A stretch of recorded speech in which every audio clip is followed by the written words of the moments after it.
नमस्ते, मेरा नाम है अपूर्वा चौधरी और आपका खूब स्वागत है हमारे चैनल पर। दोपहर का समय हो रहा है और बादल पूरा घेर चुका है।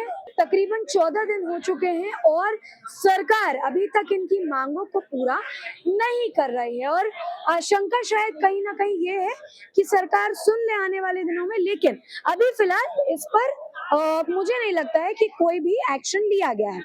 अब मैं जिस जगह बैठी हूँ यहाँ पर मेरे साथ एक ऐसे स्टूडेंट हैं जो अमेरिका रिटर्न है, जो विदेश से यहाँ आए हैं क्योंकि यहाँ पर बच्चों की बात नहीं सुनी जा रही और बड़ी चीज कि वो खुद भी एक छात्र रहे हैं, एक छात्र हैं।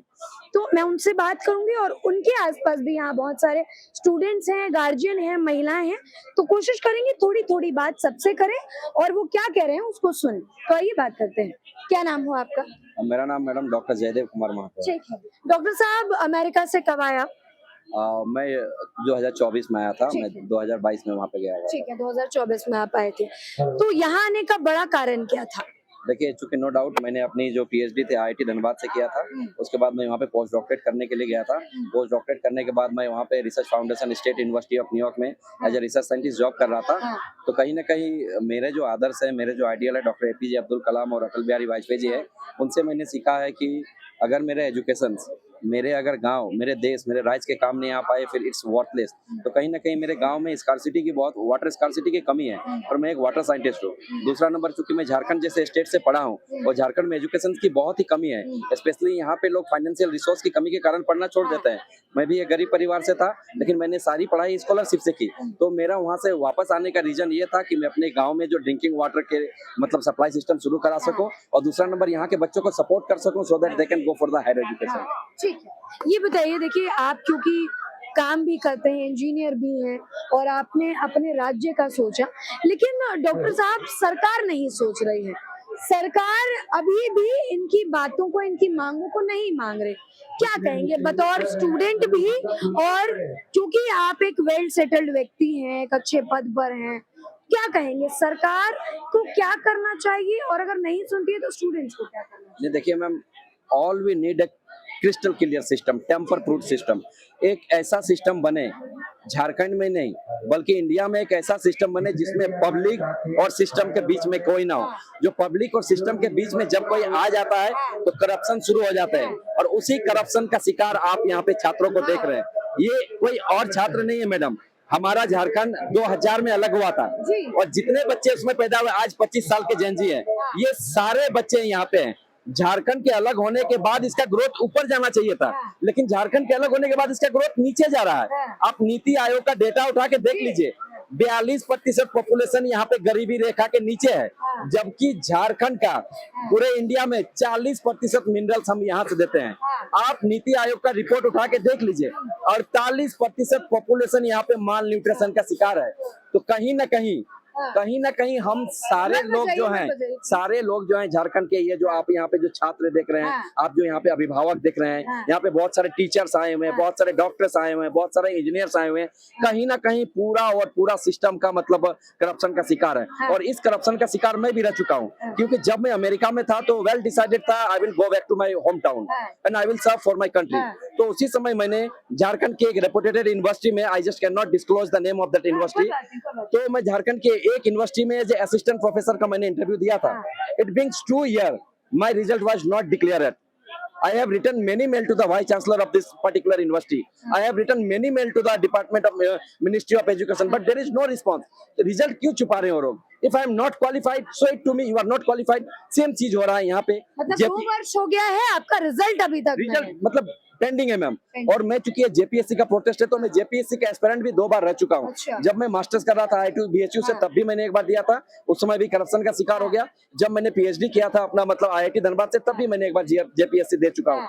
तो कहीं ना कहीं ये जो 14वीं जेपीएससी मैम, ये ना एक ज्वालामुखी की तरह है मैम। मतलब अभी तक ये ज्वालामुखी फूटा नहीं था, जब से झारखंड बना है बस करप्शन का ही शिकार है। लेकिन इस जेपीएससी प्रोटेस्ट के माध्यम से लोगों को छात्रों को, अभिभावक को एक मौका मिला है कि हाँ। उनके अंदर का जो सरकार के प्रति, सिस्टम के प्रति, हाँ। करप्शन के प्रति जो रोष है, हाँ। वो अभी मैम आप देखिएगा ये फूट रहा है धीरे धीरे। जी जी जी धीरे धीरे ये मतलब ये आक्रोश फूट रहा है। तो कहीं ना कहीं हम सब सिस्टम के क्या है, मतलब शिकार हैं। 14वीं जेपीएससी की अगर बात कीजिए हाँ। तो मैं साफ साफ कहना चाहूंगा, सरकार को आपके चैनल के माध्यम से चैलेंज करना चाहूंगा जी। कि 14वीं जेपीएससी में प्रीलिम्स में जितने भी एग्जाम में बच्चे पास किए हैं, हाँ। उन सारे बच्चों के, झारखंड के सारे बच्चों के साथ एग्जाम में फिर से बैठाइए। हाँ। अगर ये लड़के फिर से अगर फेल हो जाते हैं हाँ। और वही सेम लड़के पास हो जाते हैं, तो मैं कहता हूँ कि मैं अपना सर मुंडवा के हेमंत सोरेन जी के पैर में गिर जाऊंगा। ठीक है। तो देखिए एक चैलेंज भी जो है वो सरकार को दिया जा रहा है, लेकिन मांग एक ही है कि पारदर्शिता जो है वो होनी चाहिए। आपका क्या नाम है? मेरा नाम हुआ इंजीनियर मुकेश कुमार महतो। ठीक है मुकेश जी, स्टूडेंट है या फिर स्टूडेंट को सपोर्ट करने आए हैं? मैं एक मल्टीनेशनल कंपनी का इंजीनियर हूँ, अच्छा। लेकिन मैं अभी भी पब्लिक जो सर्विसेज के एग्जामिनेशन दे रहा था, तो मैं अच्छा। एक एज स्टूडेंट भी हूँ। ठीक है, झारखंड के ही हैं या बाहर से? झारखंड के। ठीक है। सरकार से क्या मांग है और क्या कहेंगे, सरकार को क्या मैसेज देना चाहेंगे? सरकार से हम यही कहेंगे कि जो झारखंड के अलग हुए लगभग 26 साल हो गए और ये जेपीएससी 14वीं बार भी क्लियर नहीं कर पाए, तो कहीं ना कहीं एक जो गवर्नमेंट का है, गवर्नमेंट किसी भी पार्टी की हो, किसी पॉलिटिकल पार्टी की हो, वो फेल्योर रही है। और जो भी पुराने एग्जामिनेशन हुए हैं वो उसमें भी कहीं ना कहीं धांधली रही है। क्लीन और क्रिस्टल क्लियर कोई भी एग्जामिनेशन का रिजल्ट उन्होंने अभी तक नहीं दिया ठीक है। तो इससे साफ पता चलता है स्टूडेंट्स में ये आक्रोश है कि other government is not enough capable to handle their administration और they don't want to do something good for the youth of Jharkhand. तो कहीं ना कहीं लूप होल है।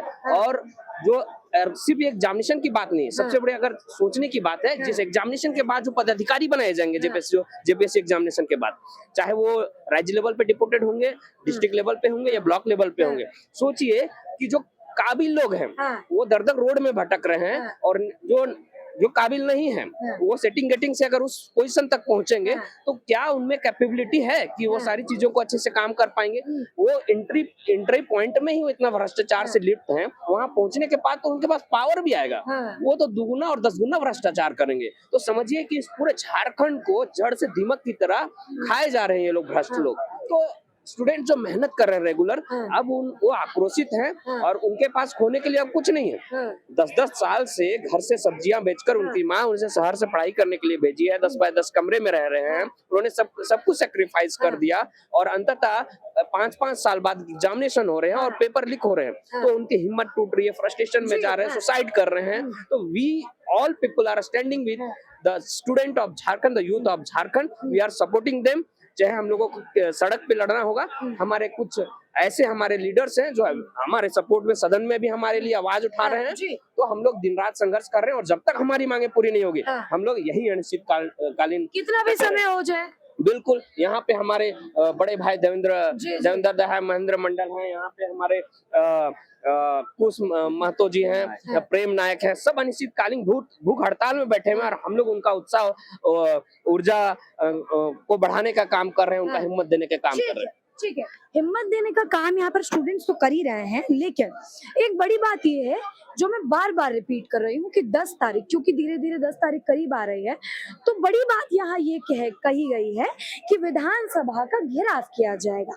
अब देखिए विधानसभा घेराव होगा तो कहीं ना कहीं उस तरफ से भी कुछ ना कुछ प्रतिक्रिया बिल्कुल ली जाएगी। अब देखना ये होगा कि वो हिंसक होगा या अहिंसक मतलब नॉर्मल तरीके से किया जाएगा। क्या लग रहा है, थोड़ा सा आप इधर आइए, क्या लग रहा है? क्योंकि अभी तक तो सरकार ने कुछ फैसला लिया नहीं है, 10 तारीख बिल्कुल करीब आने वाली है, तो क्या कहेंगे? सरकार ने अभी तक कुछ भी नहीं कहा है, ये तय किया गया है कि विधानसभा जाएंगे, तो क्या दृढ़ संकल्प है आप लोगों का कि अगर सरकार नहीं मानती है तो हमारा निश्चित है कि हम विधानसभा जाएंगे ही जाएंगे? बिल्कुल मैम, विधानसभा तो जाएंगे। जो घेराव हमारे छात्रों ने जो आह्वान किए हैं वो तो करेंगे ही, पर हम लोग ये गांधी का देश है, अम्बेडकर का देश है, हम लोग अम्बेडकर को मानने वाले हैं, गांधी को मानने वाले हैं और उन्हीं के रास्ते में चलते हैं। और चूंकि यह देश या राज्य वीरों की धरती कहा जाता है, क्योंकि प्रथम अंग्रेजों को भगाने का काम बिरसा मुंडा, जयपाल सिंह मुंडा, सिद्धू कानू शेख भिखारी ने किया था और अंग्रेजों को भी घुटने में ठिकाने का काम किया था हमारे यहाँ के महान पुरुषों ने। तो इस बार हम लोगों ने झारखंडी छात्र भी ऐसे सरकार को घुटने में टिकाने का काम करेंगे। लेकिन मैम आपने जेपीएससी, जेएसएससी, सीजीएल के बारे में आपने सुना, जी हाँ। लेकिन जेएसएससी का और एक बहुत बड़ा मैटर है। क्या? अभी हमारे झारखंड में नर्सिंग का बहाली हुआ, हमारे बहनें नर्सिंग का बहाली दिए, उसका फुल मार्क्स 50 था, उस 50 मार्क्स में जो 44 नंबर लाए हैं उनको छोड़ दिया जाता है, और जो 18-20 नंबर लाते हैं उनको उठाया जाता है। तो कहीं ना कहीं सेटिंग के तहत हमेशा इतने करप्टेड हैं, इतने करप्टेड हैं, कहने की बात नहीं। जो ओरिजिनल जो छात्र को चयन होना चाहिए वो आज घर में है, लेकिन जो छात्र को चयन नहीं होना चाहिए वो आज नौकरी करे। यानी कहने का मतलब है वो सिर्फ यहाँ पैसों के दम पर नौकरी को बिठाते हैं। लेकिन दूसरी बात, दूसरी बात, सिर्फ इतना ही नहीं, जेपीएससी, जेएसएससी पेपर तो माल टानो अभियान चल रहा है, लुटाई तो होता है। क्या चल रहा है? माल टानो मतलब ये झारखंडी लैंग्वेज है, अच्छा। पैसा टका। अच्छा टका। माल टानो अभियान चल रहा है झारखंड में। हाँ, तो लेकिन झारखंड में ऐसा सिर्फ जेपीएससी, जेएसएससी नहीं, यहाँ मैडम 10वां क्लास का पेपर भी लीक हो जाता है। ये दुर्भाग्य है। जेपीएससी, जेएसएससी तो बहुत बड़ा है, यहाँ 10th क्लास का पेपर लीक हो जाता है। तो सरकार कुछ करती है उसको लेकर? सरकार करती है मैडम, यहाँ हम लोग इसीलिए तो बैठे हैं, सरकार को करवाने के लिए तो बैठे हुए हैं। इस बार जो आग लगा है, छात्र, नौजवान छात्र और झारखंडी छात्र सर पर कफन बांध के निकल चुका है, और हेमंत सोरेन से हम लोग प्रणाम करते हैं। आप बोलेगा पैर छूते हैं, सूत के बोलेगा सूत के प्रणाम कर देंगे, लेकिन छात्र का बात मानिए। अगर छात्र का बात नहीं मानिएगा और अगर छात्र को पगलवाइएगा और अगर छात्र पगलाया तो आपका सत्ता रोटी के साथ पलटा देगा ये छात्र। चूंकि वीरों का धरती है, यहाँ अंग्रेजों को भी हम लोग तीर धनुष से भगाने का काम किए हैं, और इस धरती कभी, हमारे झारखंड की धरती कभी झुका नहीं है, ना झुका है ना झुकेगा। इस बार सरकार झुकेगी और छात्रों को न्याय इस बार मिलेगी। और इस बार यह क्लियर बताते हैं मैम, यह जो स्टूडेंट का प्रोटेस्ट जो है ना मैडम, हमें लग रहा है अनुभव ये लास्ट प्रोटेस्ट है। इसके बाद हम लोग करो या मरो की स्थिति में, सर बोले ना आर पर लड़ाई है इस बार। इसके बाद छात्र का आंदोलन नहीं होगा, ये लास्ट आंदोलन है, और हमारी जितने मांगे हैं उस मांगे को पूरा करे और ओपन करे, सबके सामने करे। कोई डेलीगेट्स नहीं, कोई 7 को 10 को नहीं, क्योंकि 7 को 10 को जो जाता है, कुछ सीजीएल का जब हुआ था तो बहुत कुछ यहाँ मामला सेटिंग बोले ना माल टानो अभियान तो बिक जाते हैं। इस बार हम लोग चाहते हैं कि सबके सामने बात हो और सब कोई सुने, और एक ऐसे नियम नीति होना चाहिए। अच्छा बताइए मैडम, हम लोग हेमंत सोरेन से इस्तीफा नहीं मांगते हैं, इस्तीफा लेके क्या करेंगे हम लोग छात्र है ना। अच्छा बताइए, प्रधान जी इस्तीफा दे दिए, शिक्षा मंत्री थे, क्या सिस्टम बदला गया? दूसरा को शिक्षा मंत्री है, वो भी वही करेंगे, पेपर लीक करेंगे। तो मतलब इस्तीफे की मांग नहीं, हम सिस्टम को सुधारना चाहते हैं। सिस्टम एक कठोर होना चाहिए, एक नियम नीति होना चाहिए। अगर कोई पेपर लीक करता है तो उसको आजीवन कारावास होना चाहिए। अगर कोई पेपर लीक करता है उसके सारे संपत्ति को कुर्की होना चाहिए, मतलब 1 रुपया उसके पास नहीं रहना चाहिए। अगर ऐसे ऐसे नियम और नीति बनते हैं तो कोई भी करप्टेड व्यक्ति भी अगर आ जाए ना सिस्टम पर तो वो करप्टेड नहीं हो सकते।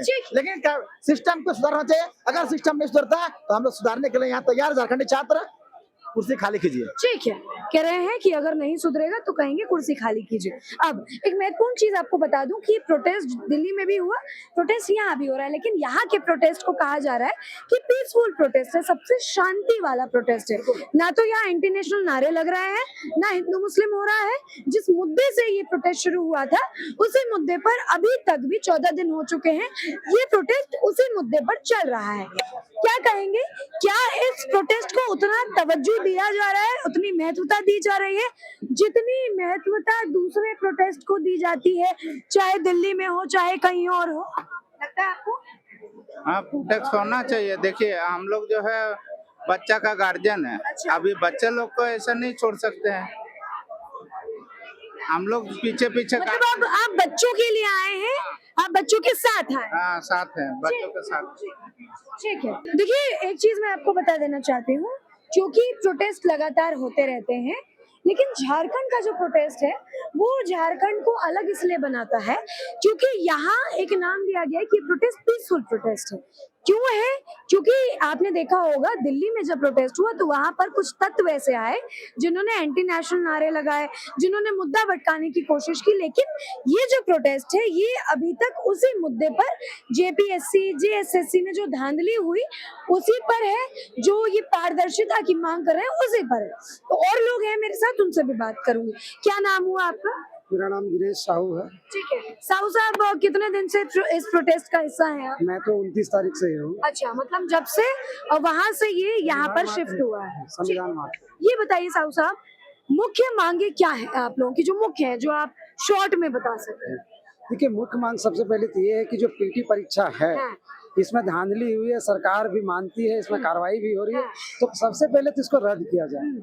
इसको रद्द किया जाए और उसके बाद इसको ट्रांसपेरेंट करने के लिए जो जेपीएससी की जो कमेटी है, उसको पूरा रिफॉर्म किया जाए। हाँ, ठीक है। अगर रिफॉर्म नहीं किया जाएगा तो फिर वही व्यवस्था रहेगा, इसलिए उसको पूरा रिफॉर्म किया जाए। ये दो मुख्य मांगे हैं। उसके अलावा जेएसएससी और सीजीएल के जो घोटाले हुए हैं, उसकी सीबीआई जांच उसकी भी हो, ये हमारी प्रमुख मांगे हैं। ठीक। इसके अलावा भी क्या किसी और मुद्दे पर यहाँ बात हो रही है क्या? अभी आपका टीईटी टीचर के मुद्दे पर भी बात हो रही है और बहुत सारे और भी इश्यूज आ रहे हैं, तो वो मुद्दे को भी उसमें समाहित किया जा रहा है। अच्छा, क्योंकि आपने जेटेट का जिक्र किया, तो मैं सुन रही थी ये जेटेट का एग्जाम जो है वो कई सालों बाद आता है। मतलब अगर एक एग्जाम मान लेते हैं 2014 में हुआ, तो अब अगला एग्जाम जो है कई सालों के गैप के बाद होगा। क्या वाकई में झारखंड में ऐसी स्थिति है क्या? बिल्कुल, आपका कथन बिल्कुल सत्य है और यही स्थिति से, यही दुर्दशा से गुजर रही है हमारा राज्य। यही वजह है कि राज्य को शिक्षक सही से नहीं मिल पा रहे हैं। कई एक स्कूलों में एक शिक्षक से स्कूल काम चल रहा है, जबकि वहाँ सैकड़ों बच्चे हैं और जो अनुपात होना चाहिए था छात्र और शिक्षक का, वो अनुपात राज्य नहीं मेंटेन कर पा रही है। यहाँ का जो शिक्षा का इंडेक्स है वो नीचे गिर रहा है और हमारे राज्य के बच्चे सही तरीके से शिक्षा नहीं पा रहे हैं। और इस स्थिति में क्या है कि आप डिग्रियां तो बेची ही जा रही है, नौकरियां तो बेची ही जा रही है, बच्चों का शिक्षा भी खराब कर दिया जा रहा है। ये बड़ा दुर्भाग्य की स्थिति है। इसलिए सरकार सिस्टम को सुधारे। सिस्टम नहीं सुधारेगा, ये जो एग्रेशन अभी संयम और अनुशासन में नजर आ रहा है, वो कहीं ना कहीं गांधी जी के सत्याग्रह के बाद एक जो गांधी जी ने नारा दिया था डू एंड डाई का, हमको लगता है उस स्थिति तक भी पहुंचेगी। और वो जब स्थिति जाएगा तब फिर बिरसा का एग्रेशन दिखेगा और फिर विनोद बाबू का करो और लड़ो, पढ़ो और लड़ो का नारा भी दिखेगा। हमको लगता है सरकार को समय रहते समझना चाहिए। 25 तारीख से बच्चे यहाँ हैं, हम अभिभावक उनके समर्थन में यहाँ पर आए हुए हैं, तो ऐसे में हमको लगता है अगर सरकार नहीं समझती है तो ये बड़ा दुर्भाग्य की स्थिति है। ठीक है, एक महत्वपूर्ण सवाल, यहाँ कहा गया, मतलब यहाँ नहीं, जो दिल्ली में प्रोटेस्ट हुआ उसके लिए बहुत सारे लोगों ने ये कहा कि उसको कहीं ना कहीं पीछे से फंडिंग आ रही है, इसलिए खाना बट रहा है और बहुत सारे तरीके के जूसेस बट रहे हैं। क्या कहेंगे? क्योंकि यहाँ पर मैं देख रही हूँ कि यहाँ पर खाने की प्लेट बढ़ रही है, तो यहाँ पर भी क्या लोग आरोप लगा सकते हैं कि पीछे से कहीं ना कहीं फंडिंग आई है क्या? देखिए, कुछ लोग हैं जो मुद्दों की बात नहीं करते हैं, तो वो कहीं ना कहीं आरोप लगाएंगे, यहाँ भी वहाँ भी कहीं भी लगाएंगे। हमारी सीधी बात है कि हम बच्चों के भविष्य के साथ खेलने नहीं देंगे। हमारे जो विद्यार्थी हैं वो देश के भविष्य हैं। आज उनके भविष्य के साथ खेलेंगे तो कल का भविष्य बर्बाद होगा, जिसे हम बर्बाद नहीं होने देंगे, चाहे कुछ भी हो। हम उसकी लड़ाई लड़ रहे हैं। हमें बाकी कौन क्या बोल रहे हैं उनकी प्रतिक्रिया देना हमें जरूरी नहीं है। ठीक, ये बताइए मुझे कि क्या लग रहा है, सरकार क्या बच्चों की मांग सुन लेगी या फिर बच्चे विधानसभा घेराव कर देंगे? देखिए, हमने अभी तक सरकार पे विश्वास किया है कि सरकार हमारी बातों को माने।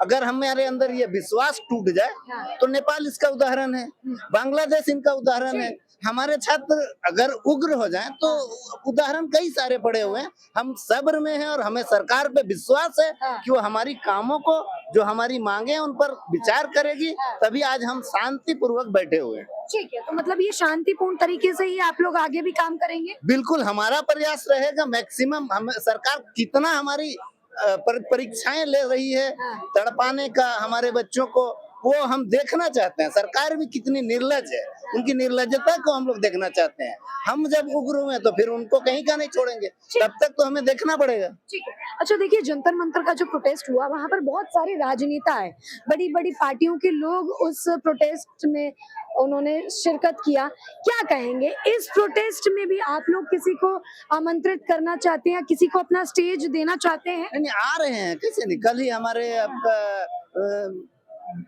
आपका नेता प्रतिपक्ष आपके बाबूलाल जी आए, हमारे टाइगर जयराम महतो जी आ चुके हैं, कांग्रेस के नेता आ चुके हैं, कई, हमको लगता है सरकार के भी कई लोग आ चुके हैं। बट हमें उन चीजों को नहीं, मैंने कहा कि हमारी मांग प्रमुखता है कि बच्चों का भविष्य कैसे बेहतर हो, और आमंत्रण तो आंदोलनों में आमंत्रण नहीं दिया जाता है। हम अपनी दुविधाएं उन तक पहुंचाए हैं, जिनको लगा कि हम सही हैं वो हमारे साथ आ रहे हैं और आगे भी आएंगे। ठीक है। देखिए, लगातार जो है लोग यहाँ पर आ रहे हैं और भूख हड़ताल पर बैठ रहे हैं। ना केवल उधर, थोड़ा सा उधर दिखा दीजिए कि उधर भी जो है संविधान को हाथ में लेकर ही भूख हड़ताल पर जो है यहाँ पर लोग बैठे हुए हैं। बहरहाल लोगों से मैंने बात की, लोगों को आपने सुना, महिलाओं को आपने सुना। आपकी क्या राय है, आप कमेंट में जरूर बताइएगा। बहुत शुक्रिया।